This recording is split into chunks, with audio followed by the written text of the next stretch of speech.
Welcome back, everyone. Ready for another deep dive? Absolutely, always ready to go down the rabbit hole. Well, today we're diving headfirst back into that extraterrestrial treaty we talked about last time.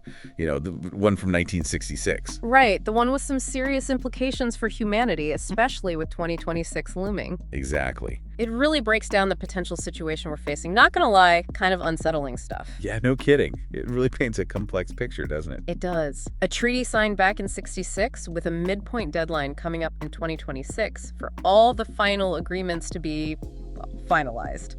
The implications of those agreements, though, that's what we really need to unpack. Okay, so where do we even begin with something this massive? Well, we could start with the O.O.Ns. Right, the extraterrestrial species that's been communicating with us through, of all things, Twitter. What's interesting is they've actually revealed the existence of what they call a progressive disclosure protocol.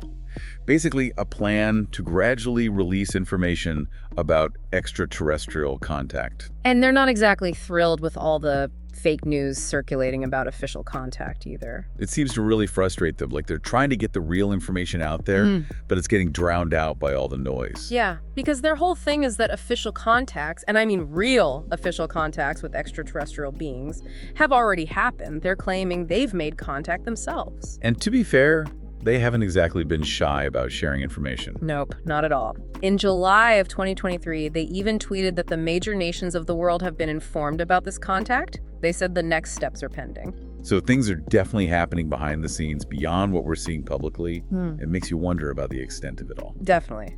And speaking of things happening behind the scenes, the O.O.Ns have also shed some light on the involvement of Earth's elite in this whole treaty thing. Okay, that's where things start to get really interesting. Right. They mention these regular meetings, apparently happening every 10 years since the treaty was signed, between this elite group and what they call an amoral race of extraterrestrials. So every decade since 1966, this group has been meeting in secret to, well, who knows what exactly? Yeah, that's the big question, isn't it? What exactly goes on in these meetings? What are they negotiating? What's the agenda? I mean, the document even points out George Soros specifically as a participant in these meetings.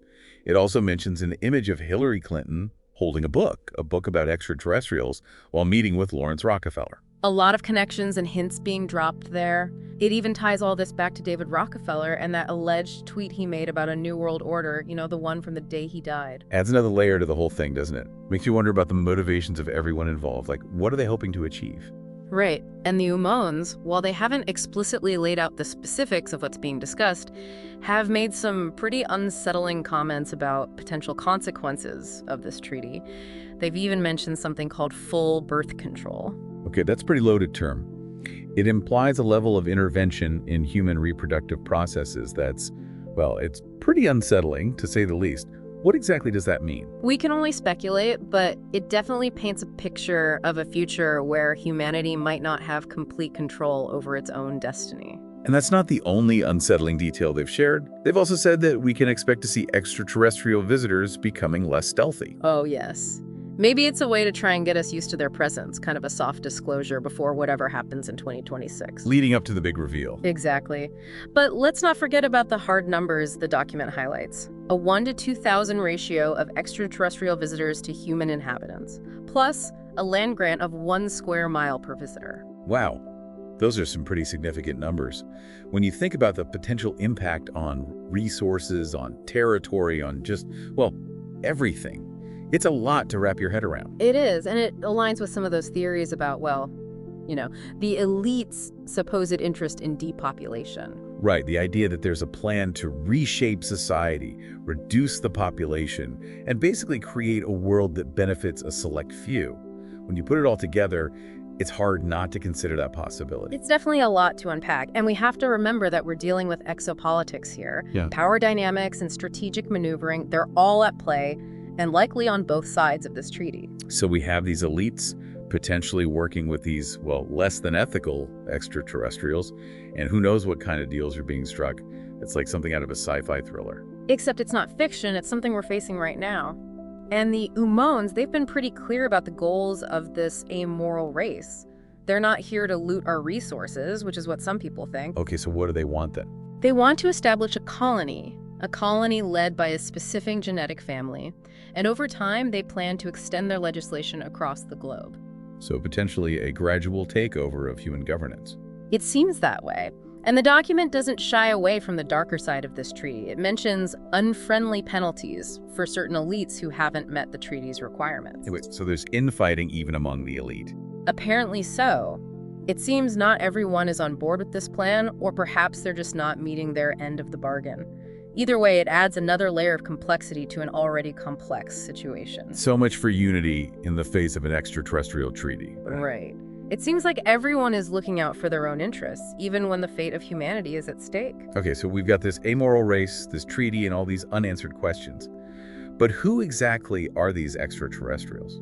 The O.O.N initially connected the clover symbol, the one that shows up in a lot of their communications, to the reptilians. Reptilians? Yeah. Like the shape-shifting reptilian humanoids from all the conspiracy theories. The very same. They base this connection on a painting from 1710, but since then, their stance on the clover symbol has gotten a little less certain. So we're not even sure who the players are in this cosmic game. That's reassuring. It's certainly a puzzle, but it gets even more complicated when you add the Greys into the mix. Classic alien archetype. Large heads, big black eyes, the whole 9 yards. They've been a recurring theme in UFO lore for decades. Okay, so now we've got the reptilians, the Greys, and who knows who else lurking in the shadows. What role do they play in this whole treaty situation? Well, it seems like they're both vying for a seat at the table. According to the document, there's a bit of a deadlock going on. 12 nations support signing with the Greys, and 12 support the reptilians. So we've got a planetary stalemate. Great, just what we needed. The O.O.N have actually warned about this split. They think it could lead to both species sharing the agreed territories. Which means potentially double the number of extraterrestrials on Earth, and they've hinted that neither the Greys nor the reptilians would be too happy about having to share. So, conflict. Possibly even war. It's a real concern. And just to add to the uncertainty, the document also mentions that a certain country might be excluded from the decision-making process entirely. Excluded? What do you mean? Well, it specifically names Ukraine. The document suggests that due to the ongoing geopolitical instability there, Ukraine might be left out of the negotiations altogether. That's pretty bleak. So not only are we facing potential extraterrestrial occupation, but certain nations might be completely sidelined in the process. It's a grim picture for sure. What's the connection to the treaty? Well, shortly after those drawings appeared online, a crop circle appeared in the UK. Whoa. Okay, that's either a wild coincidence or someone is trying to send a message. But what kind of message? That's the million-dollar question. What are they trying to communicate and why? It's just another layer of mystery in this whole situation. So much mystery, so much uncertainty. And on top of all of it, we have the O.O.N's stark final warning. Do not let them dispossess you for others. That's the message that really sticks with you, isn't it? So many questions. Who are them? Who are the others? And most importantly, what can we do about any of it? Yeah, because it sounds like humanity might be getting played here, caught in the middle of something way bigger than ourselves. It's a sobering thought. This deep dive has really just scratched the surface of this incredibly complex situation. The extraterrestrial treaty, the players involved, the potential consequences for humanity. It's unlike anything we've ever faced before. It's almost too much to process.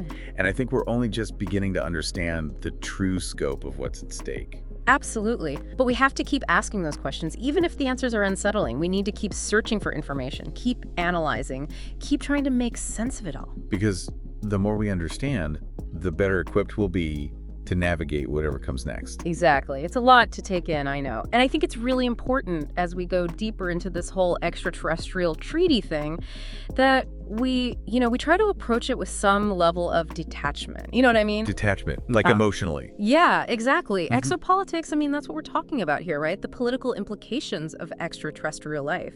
It's a field that really requires a critical but open mind.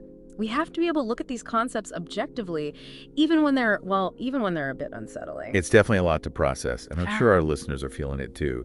That mix of fascination and concern is hard to shake. Absolutely. It's a natural reaction.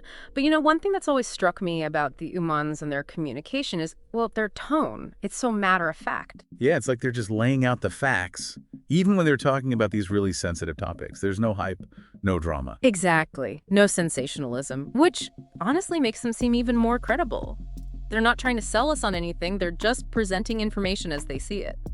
And they've been very clear about their stance on all the fake news out there. It's like they're trying to cut through the noise and get to the truth, no matter how uncomfortable it might be. Right, because for them, the truth is that these official contacts with extraterrestrial beings, they're already happening. And they're adamant that their own interactions with human representatives are proof of that. So while the world is debating whether or not aliens exist, these guys are saying, hey, we're already here, and we've been talking to your governments. It's a pretty bold statement, and it brings us back to the treaty itself, this legally binding agreement signed by, representatives of Earth and an extraterrestrial species. It really suggests that the geopolitical landscape is changing, and maybe a lot faster than we realize. It's like we're on the verge of something huge, and most of us are completely in the dark. And that's where that 2026 deadline comes into play, the midpoint of the treaty. That's when all the agreements, all the details, they have to be finalized. And those agreements, well, they could have massive consequences for humanity. Yeah, the O.O.Ns haven't been shy about sharing their concerns. They've warned about this full birth control concept and the idea of a specific ratio of extraterrestrials to humans being imposed. Right. Both of those things, they really make you think about the future of human autonomy. Like, what kind of control will we have over our own lives, our own planet? That full birth control term, it's especially chilling. It suggests a level of intervention in human reproduction that's just, well, it's hard to even imagine. Absolutely. And then you add in that 1 to 2,000 ratio, plus that land grant of 1 square mile per visitor, and it really starts to paint a picture of a future where humanity might be, well, marginalized, to say the least. Maybe even displaced, forced to share our planet with, well, who knows how many extraterrestrials. And this is where that O.O.N statement about the amoral race wanting to establish a colony ruled by a specific genetic family, it really becomes relevant. Right, because it suggests that human governance, as we know it, might be gradually phased out, replaced by an extraterrestrial authority. And the scariest part, it sounds like some members of the elite might be actively helping them do it. That's what I can't wrap my head around. The idea that there are people in positions of power who would willingly hand over control to another species, even if it means sacrificing the rest of humanity. It's hard to comprehend. And then the document mentions these unfriendly penalties for elites who haven't met the treaty's requirements. It's like there's this whole power struggle happening behind the scenes.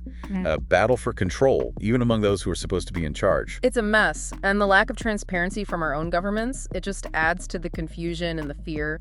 If they know about this treaty, if they're aware of these implications, they have a responsibility to tell us. We have a right to know what's going on. But instead, we're relying on the O.O.Ns, an extraterrestrial species, to give us glimpses into a treaty that supposedly involves our own planet. It just doesn't make sense. It's a classic example of the challenges we face when dealing with exopolitics. Information is fragmented, often unreliable, and always subject to interpretation. We're trying to piece together a puzzle with only a handful of the pieces. And those pieces don't always fit together neatly. It's like we're seeing a tiny fraction of a much larger picture, and we can only guess at what the rest of it looks like. We can't afford to get stuck in one narrative or interpretation. We need to be flexible, adaptable, and willing to consider all possibilities. Because the truth, whatever it may be, is probably far stranger and more complex than anything we can imagine. And the closer we get to 2026, the more important it becomes to understand what we're really dealing with. Absolutely. This is just the beginning of the conversation. And as we move forward, we need to be prepared for more revelations, more surprises, and more questions than answers. I truly believe that knowledge is power. The more we understand about the situation, the better equipped we'll be to navigate it. So even though this treaty seems to be happening above our heads, so to speak, you're saying we're not completely helpless. Exactly. We still have a voice. We can demand transparency from our leaders. We can ask questions, hold them accountable. We need to become more informed about exopolitics, about the potential impacts of extraterrestrial contact. Knowledge is power. Yeah. I like that. But what about the more immediate threats? I mean, the O.O.Ns have talked about depopulation, loss of autonomy, even potential conflict between different extraterrestrial groups. Those are all very valid concerns, no doubt about it. And while we can't predict the future, we can certainly prepare for a range of possibilities. Prepare? How do we even begin to prepare for something like this?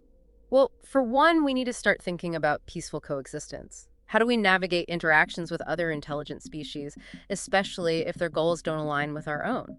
So it's not just about understanding the situation, it's about being proactive, taking steps to shape the future, even if that future includes extraterrestrial life. That's right. We owe it to future generations to make sure that any interaction with extraterrestrial civilizations is, well, beneficial for humanity as a whole. And that's going to take a global effort, a real commitment to protecting our planet, our species, our future. It's a daunting task, no question. But it's also kind of an exciting time to be alive. The future of humanity might depend on it. It's a lot to take in, that's for sure. This deep dive has been, well, it's been a wild ride. So many twists and turns, so much to think about. It has. But I think it's important to remember that we're not alone in this. We're all in this together, facing this incredible and maybe a little bit terrifying unknown. And maybe, just maybe, by working together, by facing this challenge head on, we can create a future where humanity not only survives, but thrives. That's the goal, isn't it? To find a way to coexist, to learn from each other, and ultimately to build a better future for everyone. Well said. Thanks for guiding us through this. It's given me a lot to think about, that's for sure. And I'm sure our listeners are feeling the same way. It's been my pleasure. And to everyone listening, remember that O.O.N warning, do not let them dispossess you for others. Who are them? Who are the others? These are questions we need to keep asking. Because the answers, well, they could determine the fate of humanity. So keep looking up, keep asking questions, and keep searching for the truth. Until next time.